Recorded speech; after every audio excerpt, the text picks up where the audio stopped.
Bu iflosga chora ko'rilibdi, bitta ko'ramiz. Mana bitta iflos bola.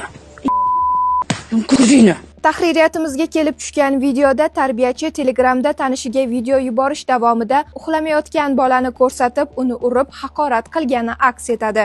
Urutligini qarab. Bu ayolga chora ko'rilibdi, shunchaki ishdan olingan. Agarda biz kimdir so'ksak, kimdir nafsoniyatiga tegadigan gap aytsa agar, biz uchun kamida 15 sutka qamoq jazosi yoki katta miqdordagi jarima qo'llaniladi. Nima sababdan O'zbekistonga qonunlar bir xil ishlamaydi? Maktabgacha ta'lim vazirligi agar sizlarda qonunlar yaxshi ishlamasa agar, butun O'zbekistondagi bog'chalarning kirishiga doskasiga yozib qo'ying. Bu yerdagi bolalar sizning 9 oy qorningizda ko'tarib, qiynalib tuqqan farzandlaringiz emas. Har bir ota-onalar farzandi uchun ta'lim olishi uchun haq to'lab qo'ygan deb yozib qo'ysangiz, har bir tarbiyalanuvchi ertalab kelgan vaqtda o'sha yozuvni o'qib, farzandlarga, bolalarga yaxshiroq tarbiya berishga harakat qilishadi.